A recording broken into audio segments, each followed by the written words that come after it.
I love the way she moves, yeah. When she's watering our garden with the headphones. Hi guys, what's up? Welcome back to my channel. My name is Tess, for those of you who don't know me, and I am a licensed esthetician here on YouTube.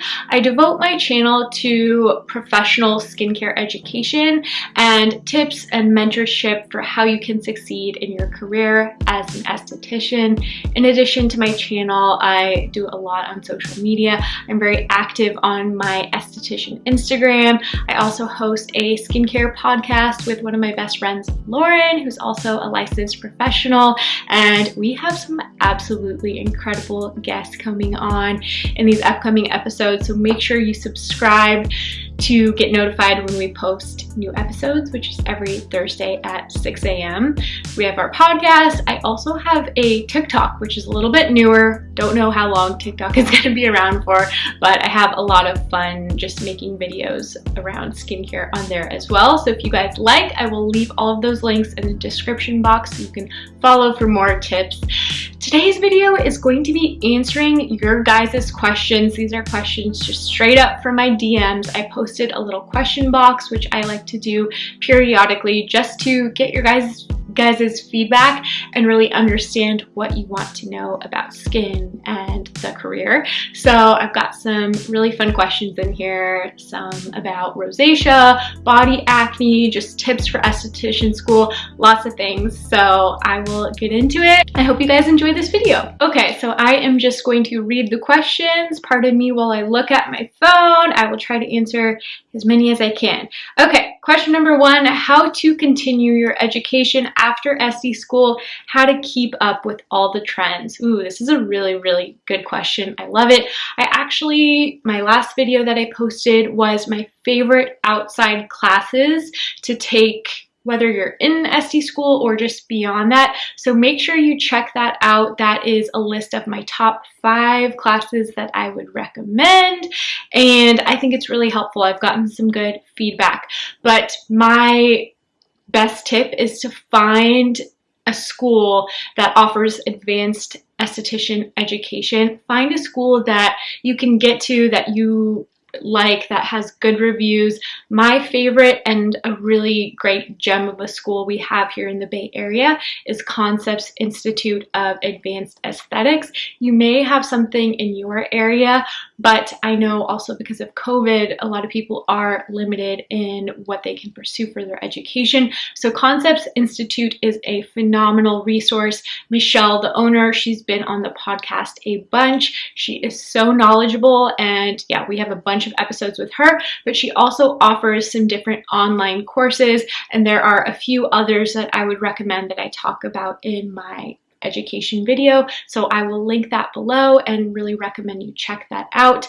In addition to online learning and classes that you can take, there is just so much knowledge and great information that is out there accessible to you guys if you are able to put in the time to find those resources. There are Instagram accounts, there are podcasts, there are free webinars, there is so much out there, there's books, so the list is really endless. I think maybe find a style of learning that you enjoy. For me, I really enjoy podcasts. That's probably my favorite because I like to multitask. I like to be able to fold laundry and learn about skin at the same time, or do whatever, go on a run. So that is just something that I like doing. I also find actually taking the classes is important for me because it holds me accountable, especially if there are classes I'm paying for. I find myself really paying attention because I want to make sure I get my money's worth. It's also so different from, I'd say, like going to a normal college and taking a bunch of classes because they may not necessarily apply to you or interest you. I find esthetician education is so different because it's what we love, it's what's fun for us, and it's something that we know is actually going to be applicable. If I am learning about acne, if I'm taking an advanced acne course, I'm super invested in the course because I know I'm going to be in the treatment room with somebody who is depending on me to provide some solutions for their skin. So it's something that really pays off in your career. So my favorite ways to learn are podcasts and classes, but you may be different. You may like watching massage videos. You may like reading books. Everyone is different, so it really just depends on you. Also, last thing I'll mention on this topic is skincare trade shows. Hopefully those are something that we can participate in moving forward after the pandemic, but those are a phenomenal way to learn. And since she asked about trends, I would say that is one of the best places to go to really be informed of as far as trends. I recently went to the San Jose Skin and Body Show when they had it last, and just being at the trade show, I started to realize how significant light therapy was as far as a trend. You will just notice with certain booths, new technologies, new companies, you will start to pick up on certain trends, especially if it's something you haven't seen before or if you notice a lot of excitement around that booth. Another great thing to do is to subscribe to certain publications such as Skin Inc. or Dermascope, so you can subscribe and pay a monthly membership, or at the very least subscribe to their newsletter or check their website to see what these publications are talked about, because it is their job to really find these trends and report back. So that is just another good resource. Just going in order, the next question was, I would love to see how you tint your eyebrows. Unfortunately, when I was setting my camera up to film this video, I accidentally deleted the video about my eyebrow routine, thinking I had put it on my computer. So I will have to refilm that, Lauren, but it is coming your way, and please let me know if you guys would like to see how I tint my brows and my normal brow routine, because it is such a good hack. And if you're not able to get your brows done right now, I think it might help you guys out, but let me know if you want to see that. Okay. Anything about SD school? Was kind of a comment slash question. Anything about SD school? Let's see. I think what comes to mind when I'm thinking of when I was in that position and what I would tell myself looking back, if I could redo it, would be to not be so shy and to really just take advantage of the time. Because I remember being, in school and having so many opportunities to participate or volunteer or take more clients, and the spa was a big one. And I remember feeling really shy and almost like, I don't feel confident yet. I don't feel like I know what I'm doing. So therefore I won't raise my hand. Therefore I won't take more clients because it's scary. And I would just tell myself that you're not supposed to know. It really does take some time even outside of SD school to learn. And how are you supposed to know what you're doing unless you have that time where you are making mistakes and learning from them? And that time, if you can do it in SD school, it is way better to do it then versus when you have a treatment room or when you are working for somebody else. And the learning doesn't stop in SD school. You will still make mistakes after that.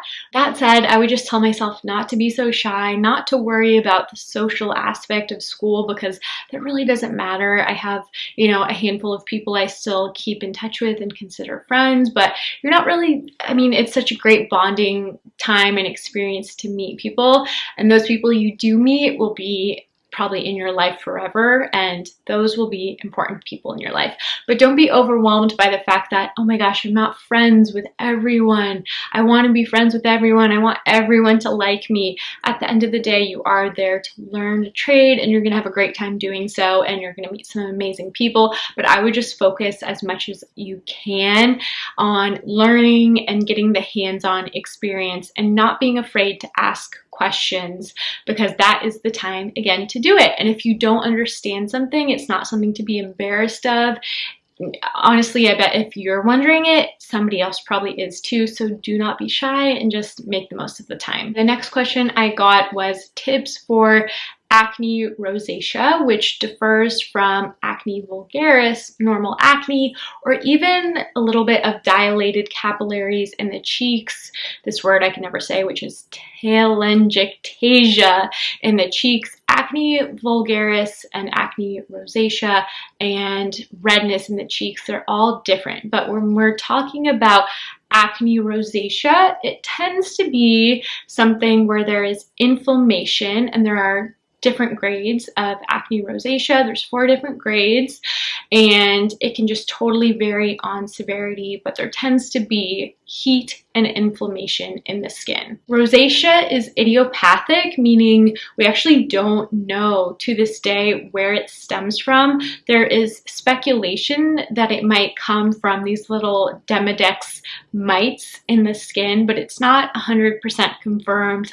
You may have heard dermatologists pinpoint these little Demodex mites as the reason for acne rosacea, but it's still a speculation and it's not 100% confirmed. But if you go ahead and give them a Google, look at those little Demodex mites. They are not friendly. They do not look fun, but that is a potential rationale for rosacea, though again, we don't totally know what causes it. What we do know with rosacea, however, is that it's really best when it is handled with care, whether you are in the treatment room or recommending home care. You really want to treat rosacea with a lot of calming ingredients. So ingredients like chamomile, aloe, which is largely water-based, as long as they don't have a allergy or sensitivity to aloe. Those are some good ones. Vitamin K is also another great ingredient because it helps to strengthen the capillaries. Vitamin K is another great ingredient for dark circles, by the way, but that helps to really strengthen the skin. Lastly, vitamin C is a great ingredient if somebody can tolerate it with rosacea. Sometimes people with rosacea have sensitivity, sometimes not. So you will want to see if they can tolerate a vitamin C, if the skin is strong enough, and you may want to make some recommendations for vitamin C based on where their skin is at. So I'm saying this because not everyone can tolerate a 20% L-ascorbic acid, because that is an acid. Maybe too exfoliating if they are experiencing a lot of sensitivity, but maybe a more gentle buffered version of vitamin C to just help strengthen the skin and reduce that redness is a good place to start. Some things not to do as far as when you have rosacea would be things like really vigorous massage. If somebody's on your treatment table and they have rosacea, you want to treat them with very light, if any, massage. They also want to be really careful with how much they exercise and in what type of environment. You don't want a lot of added excess heat, so maybe they have a fan or a cool washcloth next to them while they are working out. And then you also, of course, want to be, this is just sort of general advice, but you want to be really careful with how much caffeine you are intaking, how much coffee, something like alcohol. Be careful with alcohol consumption, as well as very spicy foods. And the last piece of advice for those of you with rosacea, which is really helpful, and this came from Michelle Fallon. We actually talk about rosacea on the podcast that she is on. If you just Google, I think like rosacea, the treatment room, it should pop up, that episode with Michelle Fallon. But this is her advice, and since I am not a doctor and Michelle is not a doctor, you always want to make sure you do consult with your doctor before taking any type of medicine. So, of course, consult with your doctor, but what Michelle recommends, which has been scientifically proven, is 500 milligrams of vitamin C with 250 milligrams of bioflavonoids. Together, it is a great antioxidant, antihistamine, anti-inflammatory combination, and really helps to strengthen the skin from the inside out. Much like a topical vitamin C, ingesting it is sort of the same idea. So that is a really helpful tip in terms of reducing redness, and you should be able to get that combination of vitamin C and bioflavonoids anywhere, at a drugstore, online, but yeah. Okay, and the next question, this person asked a few things. Her name is Crystal, and she first asked about body acne. Body acne, much like face mask acne, comes from a type of acne called acne mechanica, which is caused by friction and rubbing and heat against the skin. So it can be a tricky one if you are prone to that body acne, but I would really look at the material that you are wearing and where the breakouts are stemming from. A lot of times people get it on their chest from a sports bra or wearing a hat. Or again, your mask. So just make sure the fabric you are wearing is breathable and comfortable, something that's not going to cause a lot of friction and irritation and inflammation against the skin. So comfortable clothing, keeping cool if possible, and then following up with some sort of active ingredient like a salicylic would be really helpful just to calm inflammation and kill bacteria. So a really great product for you, Crystal, may be the Derma Plus Purifying Toner, which is a toner with salicylic acid. You can just do a quick swipe post-workout on your face or on your body. I think I got cut off, but I was saying I will also use the Derma Plus Benzoyl Peroxide Cleanser once or a couple times a week post-workout on my body if I am dealing with a little bit of congestion.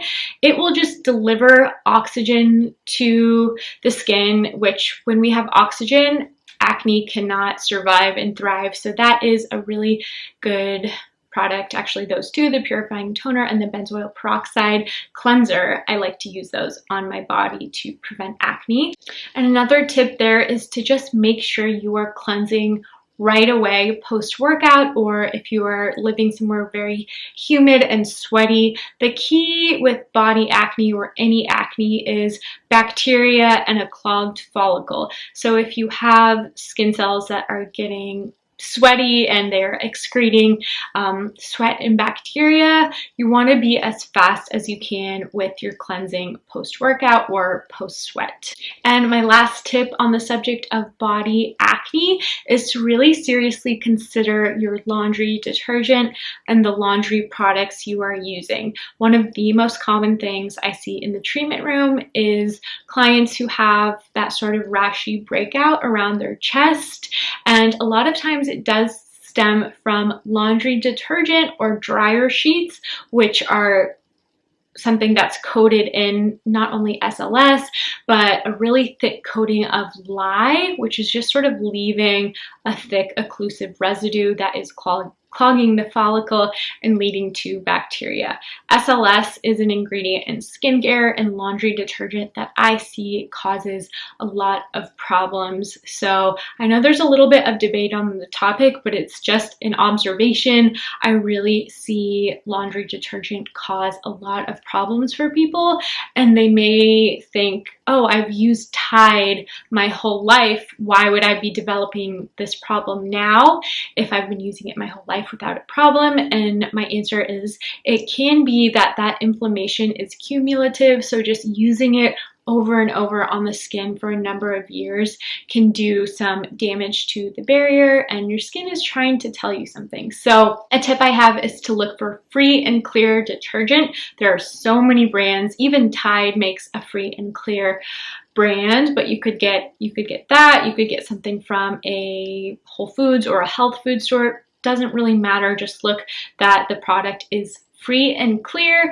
And if you love using dryer sheets, I would recommend switching to the little wool balls. They are totally safe for the skin, and you will get the same result without doing damage to your skin. Okay, Crystal also wanted to ask about ingrown hairs, and my biggest tip for ingrown hairs is really focusing on gentle but thorough exfoliation, and you don't want to overdo it, but generally those ingrown hairs happen when you do have a clogged follicle, much like acne, and the hair cannot get out. So if you exfoliate that surface dryness and remove any built up residue on the skin, your skin's hair follicles should be able to just have their natural growth process without it being inhibited by dead skin cells on the top layer of skin. So I would try some different forms of exfoliation. You might even be able to use a little bit of a chemical exfoliant on the body. A little bit of glycolic can be helpful, and just making sure you're really hydrating the skin post-shave to ensure you have less surface dryness. Crystal also wanted to ask about sensitive skin. And sensitive skin is a really good topic to talk about because it can differ so much from sensitized skin, which is wearing the barrier down over time. Many people and clients do not fully understand that they may not necessarily have sensitive skin, but they may be repeatedly using the wrong products that are compromising their barrier and leaving them more prone to inflammation. So I would ask this person, I would ask you, Crystal, if you have been sensitive your whole life, if you've been born with a condition where anything or almost anything you use seems to make the skin reactive. And if so, much like a rosacea client, I would say focus on really calming ingredients such as the chamomile, maybe aloe if they can tolerate it, vitamin K, hyaluronic acid, and really focus on hydration as opposed to harsher ingredients. You want to be super mindful of alcohols, certain fragrances, overdoing it with acids and a lot of exfoliation. Sometimes people don't even realize there's acids in their cleanser, moisturizer, serum, this and that, and so they just totally overdo it and compromise the barrier. Once you do that, it is a little bit more difficult to get back on track. But what I would recommend for a person with sensitive skin is just the less is more mentality, keeping it somewhat basic and really just focusing on hydration. So maybe this is somebody who just has a gentle cleanser and a toner and a moisturizer and an SPF, maybe just a cleanser and toner and sunscreen.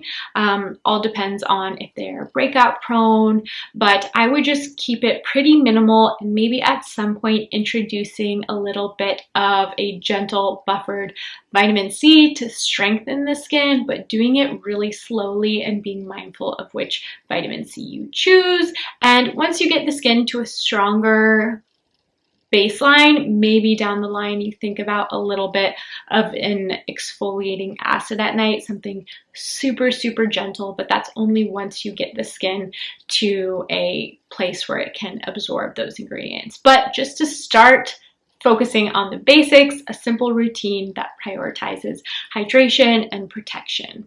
The next question is a really good one.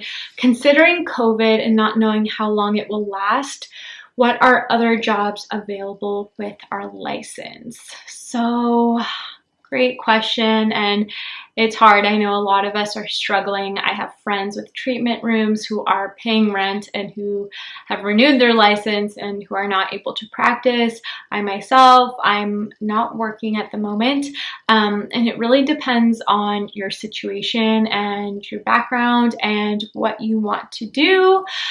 I know there are so many, one of the beautiful things about the career is that there are so many options. If you're not hands-on in the treatment room, and this is why Lauren and I try to always provide a really broad scope of practice and understanding of everything you can do with your license, because even Lauren, for example, who's my podcast co-host, she is not in the treatment room. She works for a device brand. So she handles communications with PR and different opportunities to publicize their brand. So maybe that's something that is of interest of you. Maybe if you love educating and helping people, you could pursue something that is virtual education, maybe virtual consults, maybe just e-commerce online, which I think is kind of the direction estheticians who do have their treatment rooms and those who don't. I think everyone needs to understand the value of e-commerce and the potential you have to make money selling product online, especially right now for those clients who are not able to get the in-person help. They still want help with their skin. So if you can succeed with virtual consultations and retail, that could be really really lucrative for you. And another thing I'll just mention here is, again, like I have always stressed, the importance of social media. I think that is important now more than ever, and it's amazing the estheticians that you can find online and really see how much they've helped people, how dedicated and massive their audiences are because they provide valuable content on social media. It's a job where you can really, really utilize social media, and I think everyone needs to learn and think about how they can do that. And it's about, I think, just understanding what lights you up and what excites you, and maybe that involves trying a bunch of new things. But education is all the more powerful when you are able to understand what excites you, because those are the things you have the ability to grasp the most. It's really about what is fun for you, what excites you, what intrigues you, what makes you curious. Everyone is so different, and there are so many different areas that you can pursue within the skincare industry. It is an industry that is only growing. So maybe just think about what interests you. I know in medical aesthetics, a lot of those offices have remained open, and friends I know in medical aesthetics, because it's a little bit of a different category, have pretty much been working. They were shut down for a little bit at the beginning, but I think their rules are a little bit more lenient. So that is just something to think about. I know a lot of estheticians are really focused on product because they see not only how lucrative it can be, but they realize a gap in the marketplace. So I know a number of estheticians who create and manufacture their own products. Lash and Wax OC on Instagram is somebody who is doing that with her lash pads. The owner of Dermaplus, Andrea, is constantly coming up with new gadgets and tools and products. So that's really amazing. Douglas Preston has created his own extractor tool. I know the ladies of Glow Skincare and Dear Lash Love create their own products all the time as well. So that is a potential option for you. So I think just, again, think about what interests you. If you like making videos, if you like creating content, if you like the idea of creating your own product, if you like the idea of managing an e-commerce website, if you would like to do virtual education, that's an option. If you would like to do virtual one-on-one consultations with people, that's another option. There are endless possibilities. So I think just keep pursuing what makes you curious and ignites your passion, and just take the leap and figure out how you can do certain things. Just take baby steps once you realize what you fully want to do and have a clear vision for something. Then it's so much easier to do A, B, C, D. But try not to get super overwhelmed, and just think about what you like doing. Sorry, I know that was a complete ramble, and I don't know if that made any sense at all, but that was kind of just what was coming to my mind. I would love to know what everyone is doing during this time. For me, I'm really focused on creating content and hopefully eventually, to be honest, figuring out if there's a way I can monetize it while still helping people and staying true to what I believe. If I could find a way to support myself more in doing what I love, I think that would be incredible. And from the beginning, I have just always preached that people shouldn't get turned off from a career just from reading a few statistics and thinking they can't make money based on a general statistic. I think it's all about just first pursuing what you love and like doing, and just have faith that it will pay off, because I believe happiness eventually equals success. If you are just pursuing something you love doing because you purely love the process like me, and you have a strong why, which is you guys helping you succeed and I dig and find the biggest experts in the field so that I can ask them for the answers if I don't know myself. Because, for example, I don't know about running a business, but I will find those who are successful with their own businesses and try to provide you guys with that education. So where there is a will, there's a way, and eventually I think you will be rewarded for pursuing what you love, because it just comes naturally. Okay, somebody asked for a video on self-care as part of the job, i.e. your skin has to look good in order to sell yourself, and this I think is very true. But not to say you should be discouraged if you are dealing with acne, because that is where a lot of my passion for aesthetics started. I really studied with acne, ironically, just as I was starting esthetician school. I had never had any issue with my skin. I could pretty much tolerate whatever I threw at it, and I always just naturally had pretty nice skin. And then all of a sudden I was in school hoping to become this expert, and I was very humbled when all of a sudden I started breaking out. I was dealing with certain inflammation and health issues. I was just using whatever products honestly looked cute and I liked their packaging, or I liked influencers that promoted it. So I just didn't have any organized skincare system. I didn't have a why for why I was using certain products. I just picked them up because I like them.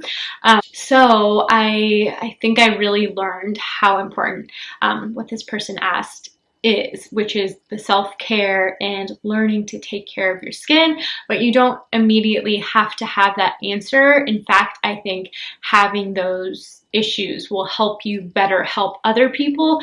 I think the reason I had acne, the reason like the universe decided to give me acne was so I could develop empathy for others, because you don't truly know what it's like until you're on the other side. It is so just frustrating, and not to say you should be embarrassed, but when you have it, you feel self-conscious, you feel embarrassed, I felt almost like dirty, and as much as I would try to take care of my skin, it felt like everything was backfiring on me. But had I not had that experience, I wouldn't truly understand how the person on my treatment table feels, and I think that ability to empathize with people is really, really important. Self-care, yes, is so crucial. Taking care of yourself, taking care of your skin so it looks good for others, and this comes with time. I think it takes time to find a routine and find intentional products that really work for you, and that's okay if it takes a little bit of time. But yes, that self-care and investing in yourself and your skin, I think, is important, because people do want to, see you and think, oh, she knows how to take care of herself, so she probably knows how to take care of me. So yes, I think that's all important, and developing a good skincare routine, finding what works, is definitely an important part of being a good esthetician. Okay, I got a question on skincare for mature skin. What products and tools are better to use as we age? I love this question, and it's something I have been working on with my mom, because she feels like she's, starting to see more advanced signs of aging. And I think that, much like acne, I think people can really internalize it. And it just goes to show how important your job is as an esthetician. You're giving people that confidence in their skin, which is so important. Ingredients for anti-aging. It can be so many things, and it really depends on you as a person. I am an advocate of retinol, vitamin A, and it may take some just trial and error to find what works for you, because there's, of course, over-the-counter retinol, there is medical grade tretinoin, or any different brand name of tretinoin, Retin A, which is what I use. And I generally think a good plan for people is to try an over-the-counter retinol, get their skin acclimated to it. You want to, over time, increase the frequency you use it, or the percentage, just so you are slowly strengthening the skin. It works by increasing cell turnover, which helps to in the collagen and strengthen the skin, and you're also turning over those older cells and shedding them, so you have that newer skin coming up underneath, and it just gives a beautiful glow and a very strong skin. It helps to fade types of pigmentation. So vitamin A is probably my number one anti-aging ingredient. If you cannot tolerate it, there are different forms of acids you can use. You may want to get regular peels or find just a gentle serum that does have a little bit of an acid in it. There's so many different advancements in the medical realm as well. There is light therapy, there are different lasers, there is microneedling, so lots of different options you could pursue. I think the best way to go about it is working one-on-one with an esthetician so they can take a look at your skin and assess if you are ready for a retinol, because not everyone is, and not everyone can tolerate it. So those are just a few possible routes you could go. Vitamin A, which tends to be the gold standard in skincare for anti-aging. You could also look into an acid if you're not quite ready for a retinol.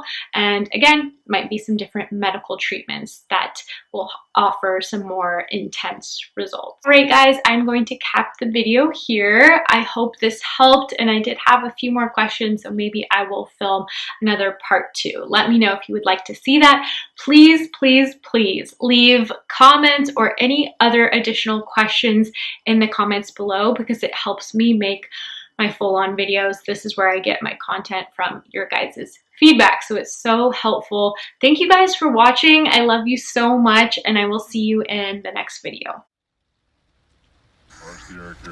Woke up at 11 o'clock, I ain't got no job, what the hell should I do today? This feel like some I don't give a fuck, oh my